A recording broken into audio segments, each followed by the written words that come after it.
We're less than 2 days away before the big showdown game between Alabama A&M and Jackson State University. And I'm going to put it to you like this.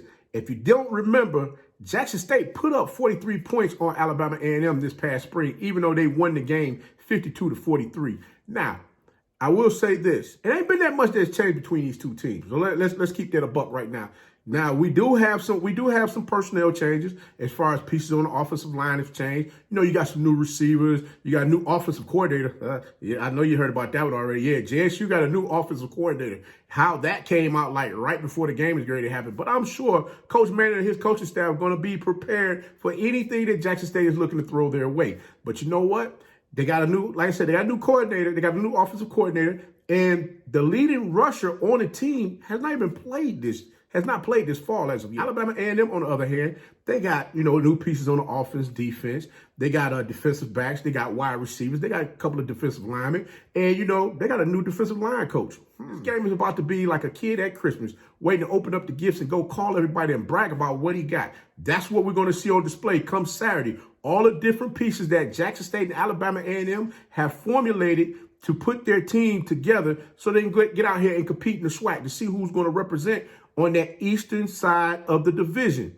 Now, your favorite coach is back at it again, 10 toes down, about to tell you how it all goes down. This is Tomorrow Leader Sports Network with your host, Coach Walker. If you're new to the channel, do Coach a huge favor. Like, share, subscribe, hit that notification bell so you get all upcoming videos. And for all my leaders out there, y'all know the drill. Y'all know the routine. Hey, if you haven't done so already, hit that notification bell so you can get all upcoming videos. Also, comment, share, and like these videos also. Guys, we kicked the YouTube algorithm in the behind on the last video. You guys wanted me to do a part 2 to this, so here it go. Let's make sure we get the comments in there and the likes as well, guys. All right, we need it one more time. Let's do it again. Like that old movie with Bill Cosby and Sidney Poitier. Let's do it again. All right, we're gonna go ahead and kick this thing on off right now. But I remember one thing: you can follow us on social media. The links are listed down below in the description. So without further ado, we're gonna go ahead and tap on in because guess what? Y'all wanted it. I'm bringing it to you. Here we go.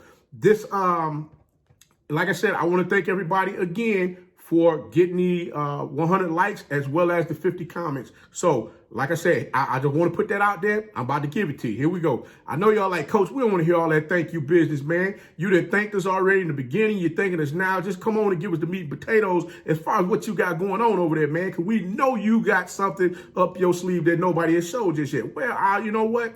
I'm gonna put it to you like this. I got a couple of plays from a game that I watched that took place this spring. And it was from the SWAC championship between Alabama A&M and University of Arkansas Pine Bluff. Now, I'm gonna put it to you simple. Akil Glass in that game, he has twins right with max protection, right? The tight end or the receiver that's in the backfield for Alabama A&M will need to be accounted for. You know why? Because even though he stays home and block, he can easily slide on out and, like I said, do a dig or drag across the field. And guess what? Boom, Akil got him another man that's wide open that he can throw the ball to. So you're going to see in the video where Gary Quarles is going to come across. He's going to be on the left-hand side of Akil Glass. He's going to come across in front of him to continue to make sure that max protection is set up for Akil just in case UAPB wanted to overload them with a blitz to that side of the field because they had did it before. So they're making sure that Akil Glass has time to throw that ball down the field to the receivers that's wide open. Even though that pass was incomplete, I want you to see the spacing out there in the field where the receiver was open for them to get the ball. And I believe, if I'm not mistaken, that receiver was in a zone type coverage. Now, I know it was to the right-hand side of the field. So before anybody get to talking about, man, Nugget was over there and he'd have stopped. I know what Nugget can do. This is just an example, man. Relax. It ain't that serious. I'm just giving an example, all right? So let's go ahead. Let's move on to the next one, all right? The next play I'm going to show you, you got Alabama A&M that runs 5 wide. People was talking about how Alabama A&M was running 5 wide. Why did they run 5 wide? And the combinations of the routes that's being ran with the 5 receivers are there, depending upon the coverage. But with the 5 receivers out there, look at the defense that UAPB has set up. If this is the thing, looking at UAPB's defense from the spring, doesn't that kind of remind you of the defense that Jackson State is running right now? One safety high. I'm going to leave Shiloh in a position where he's going to have to cover someone. But this is what I believe Thurman is going to do in this game this weekend. All right. What I believe Thurman is going to do is I think Thurman is going to use Thurman is going to use Shiloh in the manner in which he was used at South Carolina, in which they brought him down inside the box from time to time and allowed him to roam around and just disrupt everything. Now, I'm going to be honest with you. What I personally believe is going to happen, I think they're going to add another defensive back out there on the field so that just in case, if by chance Shiloh ends up in a position where he has to cover somebody, it'll be a tight end. It's not going to be one of those receivers, one of those main outlaw receivers out there that he's going to have to cover. So that is going to be, I believe, the strategy that they're going to do on the defensive end. They're definitely going to try to disrupt a lot of things, and you already know Alabama A&M is notorious for wanting to run the ball where? Up the middle. If they could get outside to those edges where they can allow Gary Quarles to get loose, guess what? He's going to be off to the races. But I'm going to show you. I got another video also. Let me see if I'm going to see if I got it here to show you, but I'm going to explain the play to you. What they would normally do is they have the tight end on the side that Gary Quarles is going to run to. And what they're going to do also when the play begins, they're going to pull the backside guard to come down, and they're going to trap that daggone linebacker because 9 times out of 10, the linebacker is going to come across the line of scrimmage. That guard is going to come through. He's going to block him. If he doesn't come across the line of scrimmage, that guard is going to go up to the next level once he pulls out and block that linebacker, giving that lane to Quarles to get out there and run the ball. Like I said, guys, they run out of the same formations that they pass out of. So basically, you're going to have to guess what you're going to have to really study what they're doing. Not to mention when they go when they don't have the tight end in the game, as far as with the max protection, with the max blocking, where they have that tight end pull either left or right to come block to give Quarles that lane for him to run the ball. What they normally do is Quarles will just take off and go straight up the middle of the daggone field. They might go double tight, where they have the tight end on the line of scrimmage, or they go tight end on one side, they go twins left or twins right. And guess what? That's what they're going to do. They're running the ball. So it's going to be a lot of chess playing going on between the coaches using the player. UAPB used 3 defensive linemen against Alabama A&M in the SWAC championship game. So like I said before, that's why I'm like, the defense that UAPB ran compared to what Jackson State is doing now, where they would bring the extras up on the line of scrimmage to disrupt things, like you hear all the time. It's math. If you got 5 linemen if you got 5 offensive linemen up front and you got 3 down linemen, if you bring another 3 up to the line of scrimmage, guess what? That means somebody's going to get free. So that's all they're going to do. They're going to look at the different formations that Alabama's going to come out there with, and they're going to run that defense accordingly. Now, Alabama A&M, like I said, they will run misdirection for Quarles to get free, for him to do his thing. That's running the plays without having that daggone tight end on that side. So they got ways of getting Quarles out there in open space for him to run the ball.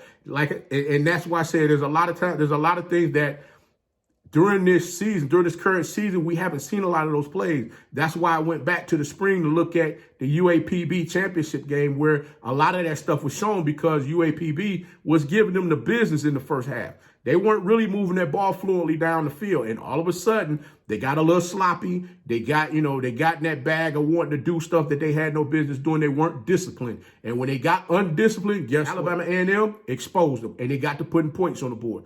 So I'm just saying, those are the different things that I paid attention to from the defensive standpoint, that Jackson State cannot do that. Jackson State got to stay within their game. They got to make sure they stay disciplined and just don't do nothing crazy. Now, as far as the Alabama A&M defense, I'm going to be honest with you. It has already been stated that Alabama A&M didn't have no they didn't have no bomb defense like everybody's talking about right now with Jackson State. Alabama A&M just had playmakers. Marcus Cushney. They got another, I forgot the young man's name. He's still on the team right now. He's not even really getting any burn. He was the one that got the interception that kept UAPB from moving the ball down the field to score the winning score for them to possibly win the championship game. So again, they just got playmakers that they put out there on the field at a particular time. When it's time for them to step up, they make plays. And guess what? We're going to see that come Saturday if they're going to be able to get out there and make the plays. Now, the other thing that I got going on, we already heard about the new offensive coordinator that's coming into Jackson State. that's going to call the plays this weekend. Guys, let's be real here. What took place this summer? This summer, we had what? We had an exodus of players leaving out of the Jackson State program, right? Well, I'm gonna stick with the linemen because that's normally who I deal with. I talk about the linemen. Matter of fact, I'll even go a little further. You had Baldwin, he left, went to Michigan. You had 3 linemen that were there. They had a total of 8 linemen. 3 left, went to other schools. You had Vimo. He left, went to I believe Virginia State. He's a running back. And Tyson Alexander has not touched the field yet. But in return, what they got was they recruited 5 linemen from high school. They got 5 transfers in from multiple schools to come in and play on the offensive line. Now, from what I'm seeing right now, this is dress rehearsal once again. Remember, Jackson State went 3-1 in the spring. And what did they do? They lost 3 straight after that, right? So all I'm saying to you is, they went 3-0 and then they lost 3 straight. Excuse me. So all I'm saying to you is this. The same things that we saw this spring is the same thing that we're seeing now. There's a standard that has been set at Jackson State that Coach Prime and his coaching staff, they're looking for these young men that's looking to come into this program. They got to meet that standard. If you haven't heard the last video that they put out, he was talking about how the players are coming out there and not following the instructions of how they're supposed to be dressed to come to practice. Again, that's discipline. And that's the type of tone that they're setting there at Jackson State. You heard again on another podcast where it was stated that Coach Prime is letting these linemen know, if you don't get your behind out here and block, guess what? You won't be here. And I'm going to be honest with you. I don't believe we've seen the real starting 5 up front yet. I think we may have seen 3 out of 5, but I know daggone well we ain't seen 5 out of 5. If we have, I'll gladly say, hey, Coach was wrong. I apologize. But I just don't believe that the starting 5 has been up there on that line of scrimmage as of yet. Now, Coach Maynor, the comment Coach Maynor made at the presser talking about that JSU offense looked better in the spring than it did right now. Well, guess what? JSU played who in the spring? Edward Waters put up a 50 piece, right? Then after that, they played 4, 5 straight SWAC teams.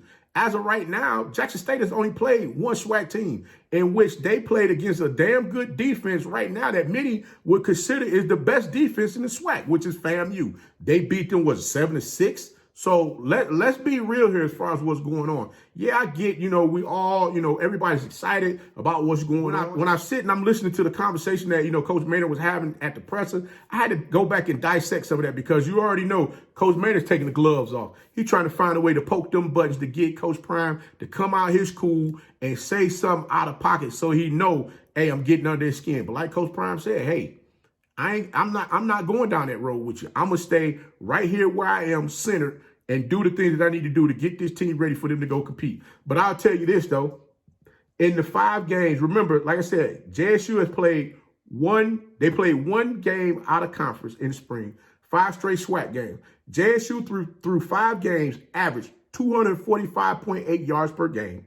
Let's not forget, Jackson State averaged 32.2 points per game, averaged 164.4 rushing yards per game, averaged 245.8 passing yards per game, and they played 3 quarterbacks, right? 3 quarterbacks. Now, and that was during the spring season. So right now, I couldn't really get that type of information to tell you, to get a breakdown as far as the SWAC play. But what I did do is, since they've already played 4 games, I said, let's look at what QB1 Shedeur Sanders have done right now. And right now, this young man has,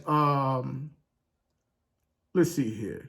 Through 4 games, they're averaging 19 yards, through 4 games, they're averaging 19 points per game, 15 first downs, 358 rushing yards total.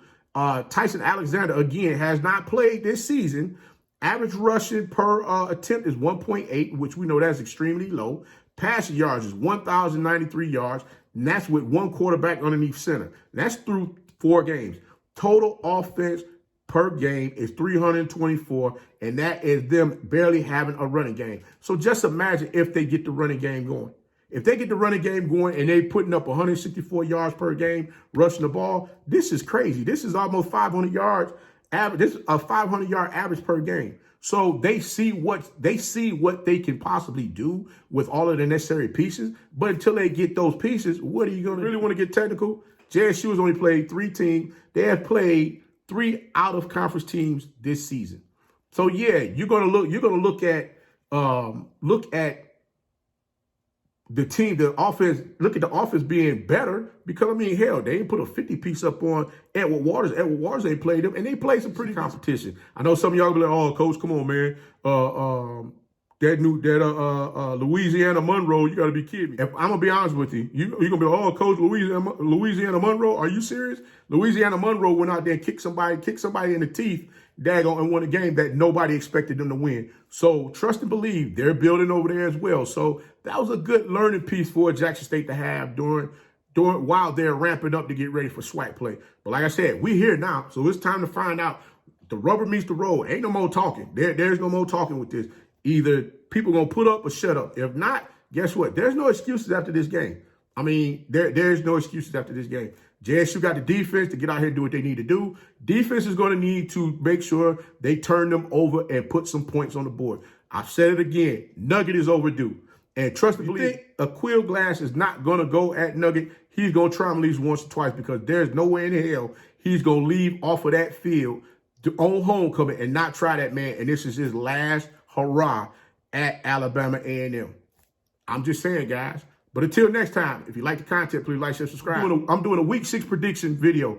Listen, make sure you check the video out and put your score predictions there.